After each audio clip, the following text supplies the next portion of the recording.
हमें लगाया ही नहीं गया तो फिर आपने हमें बाहर कैसे?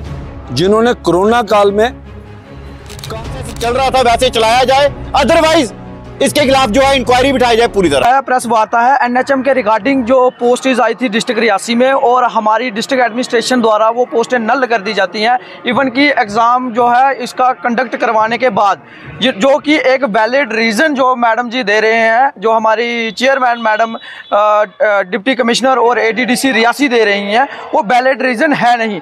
और इसी के लिए हमने उस दिन भी, जिस दिन आपने हमारा इंटरव्यू लिया था, उस दिन भी हमने ये बात रखी थी कि मैम आप जो कंडीशन इसमें मेंशन कर रहे हैं उससे आप बाकी वालों को बेवकूफ़ तो बना सकते हैं, लेकिन हमें हरगिज़ नहीं बना सकते हैं। क्योंकि हमने जब फॉर्म को अप्लाई किया था तो हमने पहले टर्म्स एंड कंडीशन पढ़ी थी। मुझे लगता है मैम जब आपने वो अथॉरिटी दी थी साइन करके, उस टाइम आपने टर्म एंड कंडीशन नहीं पढ़ी होंगी, लेकिन हमने फॉर्म को अप्लाई किया है और हम जानते हैं और हमारा डेमोक्रेटिक राइट है। हम भीख नहीं मांग रहे हैं डिस्ट्रिक्ट एडमिनिस्ट्रेशन से, हम अपना हक मांग रहे हैं। और ना आप हमें अपने घर से दे रहे हो, ना डिस्ट्रिक्ट एडमिनिस्ट्रेशन हमें कोई अपने घर से दे रही है। ये हमारा हक है और हम आपसे लेके रहेंगे। जहाँ तो इस जो एग्ज़ाम कंडक्ट कराया है, इस रिक्रूटमेंट प्रोसेस को पूरा कीजिए, नहीं तो कोई वैलिड रीज़न दीजिए। हमें आपसे इधर से नाउमीदी मिली, फिर जाकर हमें मजबूर होकर अपने एलजी प्रशासन से गुहार लगानी पड़ी। और मैं बताना चाहूँगा अपनी जनता को कि एलजी प्रशासन ने हमारे फेवर में आते हुए उन्होंने एक जो लेटर है वो एक इशू किया है। क्योंकि जो कि मैं बताना चाहूँगा कि इन्होंने अपने लेवल पे इधर ही गेम क्लोज कर दी थी। इनका विषय ये था कि एक किस्म की तानाशाही डिक्टेटरशिप को दिखाना कि क्या हम अगर जो भी बोलेगा, कोई ज़्यादा बोलेगा तो हम उसको क्या करेंगे, दबा देंगे। मैम डिक्टेटरशिप नहीं, डेमोक्रेसी है देश में, हमें बोलने का पूरा हक है और हमारा अधिकार है। हम जानना चाहते हैं, अगर आपने लिखा फाइनेंशियल, अभी तो वो टर्म एंड कंडीशन लागू ही नहीं होती है, लेकिन अगर आप फिर भी लिखते हो, मैं आपको पूछना चाहता हूं, जब 26 तारीख को आपने एग्जाम कंडक्ट करवाया, उसके बाद ही आपको 29 तारीख को याद आई, पहले आप कहाँ थे? आपने पहले टर्म एंड कंडीशन नहीं पढ़ी?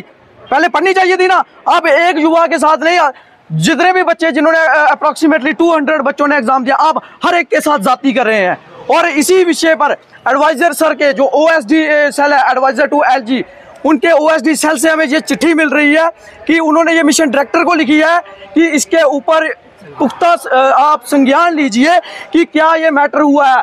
बाकी डिस्ट्रिक्ट में कोई जो है फाइनेंशियल ईयर नहीं है, एक डिस्ट्रिक्ट रियासी में ही फाइनेंशियल ईयर है। ये कितना दोगलापन है, आप बच्चों को बेवकूफ़ बना रहे हैं बार बार। और जहाँ तक मेरा अगर पहले हमारे हायर अथॉरिटीज़, इवन की चीफ सेक्रेटरी सर, उनके नॉलेज में भी ये बात आ चुकी है कि ऐसा डिस्ट्रिक्ट रियासी में किया जा रहा है।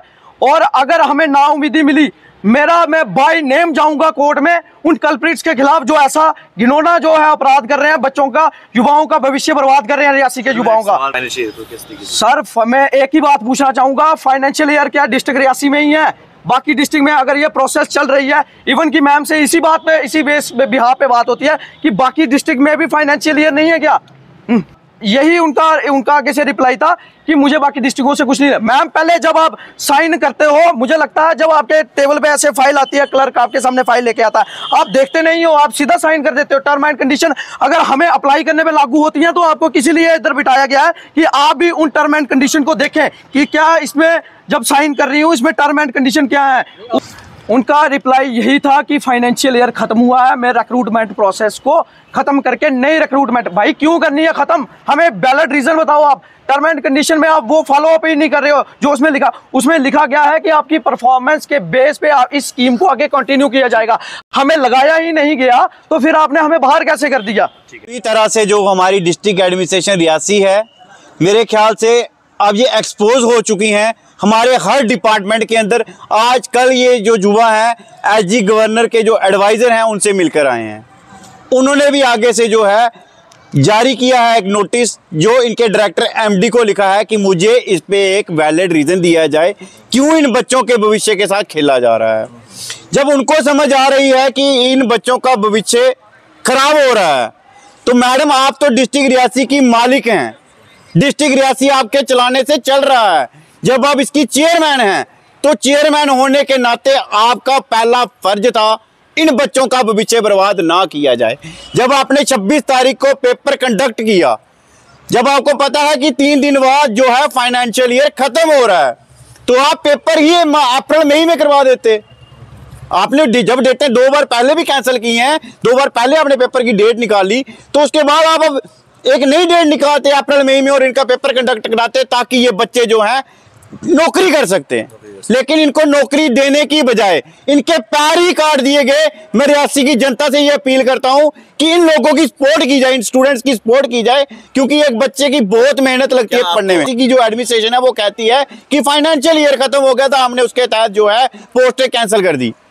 आपने जब पेपर कंडक्ट किया, पेपर लिया, तो क्या तब आपको ये नहीं आया कि जो है फाइनेंशियल ईयर खत्म होने वाला है, हमें इनका पेपर जो है थोड़ा एक्सटेंड करके आगे लेना चाहिए। आज जब सब कुछ होने के बाद, जब बच्चे पेपर दे चुके हैं, 100 से 200 बच्चा पेपर दे चुका है, आप क्यों बच्चों के भविष्य के साथ खेलना चाहते हैं? मैं रिक्वेस्ट करता हूं चैनल, सारी मीडिया के माध्यम से, हमारे एलजी गवर्नर मनोज सिन्हा जी हैं, उनसे रिक्वेस्ट करता हूं कि सर प्लीज इन बच्चों का जो भविष्य है, सिर्फ एक डिस्ट्रिक्ट एडमिनिस्ट्रेशन रियासी के अंदर ही पेपर कैंसिल किए जा रहे हैं, बाकी अदर डिस्ट्रिक्ट में वैसे ही प्रोसेस चल रहा है। तो मैं रिक्वेस्ट करता हूं एलजी साहब से कि प्लीज इनके पेपर को या तो जैसे इन्होंने पेपर दिया उस पर जो प्रोसेस चल रहा था वैसे चलाया जाए, अदरवाइज इसके खिलाफ जो है इंक्वायरी बिठाई जाए पूरी तरह से। मैं आया था कि जो हमारी चेयरमैन है एनएचएम की, जो जिन्होंने पेपर कंडक्ट कराया, डीसी मैडम, इनके द्वारा सीएमओ साहब को बोला गया था कि आप इस पे अपना वर्जन दे दें। अगर वो वर्जन देना चाहते हैं तो वर्जन देना आके, उनको किसी ने मना नहीं किया है कि आप अपना वर्जन ना रखें। हम खुद रिक्वेस्ट कर रहे हैं सर प्लीज एक वैलिड रीजन के तहत आप अपना वर्जन दें, मीडिया के सामने आकर जो युवा जिन्होंने पेपर दिया है उनको बताया जाए कि क्या उनकी क्यों ये पेपर जो है वो कैंसिल किया गया। हमारी तरफ से कोई टेंशन नहीं है, मैडम दें वाइट, चाहे सीएमओ साहब दें, हमें कोई टेंशन नहीं है, क्योंकि अच्छी बात है, अपना वर्जन रखना उनका अधिकार है और वो रख सकते हैं। वो युवा हैं जिन्होंने कोरोना काल में काम किया है, जिन्होंने कोरोना काल में काम किया था, और उसके बाद एलजी साहब ने इनको एक राहत दी। जब इन्होंने प्रोटेस्ट किया, इनको राहत दी कि हर डिस्ट्रिक्ट में हम 15 से 20 पोस्टें देंगे और उसके तहत हम आपको लगाएंगे। वो स्कीम बनी, वहाँ से स्कीम बन के हर डिस्ट्रिक्ट में, जम्मू कश्मीर यूटी में हर डिस्ट्रिक्ट में वो स्कीम पहुँची। वैसे ही उसी स्कीम के तहत ये रियासी डिस्ट्रिक्ट में भी पहुँची। और जो एनआरएचएम के तहत मैडम डीसी मैडम जो चेयरमैन है, उन्होंने पिछले 5-7 महीने पहले नोटिफिकेशन निकाली। नोटिफिकेशन निकालने के बाद उन्होंने इनका 26 तारीख को पेपर लिया। सुनने में आया कि 26 तारीख को पेपर लिया और 29 को वो 28-29 को वो पेपर डेफर कर रहे हैं। उसका कारण वो जो बता रहे हैं वो हमारी समझ में नहीं आ रहा है। ऐसा नहीं होता है कभी भी, जब पोस्टें निकलती हैं और उसके बाद वो ये जो कारण बता रही हैं वो कारण नहीं होता है कि हमारा फाइनेंशियल ईयर खत्म हो रहा है, हमारे पास फाइनेंस नहीं है, ये कारण नहीं होता। हाँ, पेपर लीक हुआ, पेपर में कुछ गड़बड़ी हुई, वो बताएं तो फिर ठीक है भाई, नेक्स्ट पेपर लेना है। ऐसा कोई काम नहीं है। ये जैसे इन्होंने भी बताया कि एक रियासी डिस्ट्रिक्ट में ही पेपर डेफर हुआ है, पुंछ है, रजौरी है, सांबा है, जम्मू है, उधमपुर है, सब में प्रोसेस चल रहा है। तो रियासी डिस्ट्रिक्ट में क्या ऐसी आफत आ गई? रियासी के नौजवान जो बच्चे हैं, जिन्होंने, मैं फिर कह रहा हूं कि जिन्होंने कोरोना काल में उस वक्त घर से कोई नहीं निकलता था, ये लोग उस वक्त उस समय इन्होंने कार्य किया है। और अगर एलजी ने पोस्टें दी हैं तो रियासी डिस्ट्रिक्ट एडमिनिस्ट्रेशन को पेट में ऐसा कौन सा मरोड़ पड़ रहा है कि वो उसको पेपर को डेफर कर रहे हैं? हमारी पूरी पार्टी और हम लोग इनके साथ खड़े हैं। ये जहां हमारी ड्यूटी लगाएंगे हम वहां जाएंगे। और जैसे इन्होंने अब आज रिटर्न में दिखाया है कि गवर्नर के एडवाइजर ने डायरेक्टर को बोला है कि इसकी इंक्वायरी की जाए, तो मैं एडवाइजर साहब को भी बोलूँगा, अब आपने चिट्ठी तो निकाली है, मगर चिट्ठी का पीछा करें, कब तक ये इंक्वायरी होती है और कब इनका जो पेपर दिया हुआ है उस पेपर के तहत ही इनको लगाया जाए। जो भी बच्चे उसमें फाल करते हैं उनको लगाया जाए, जो नहीं फाल करते हैं उनको आप नहीं लो।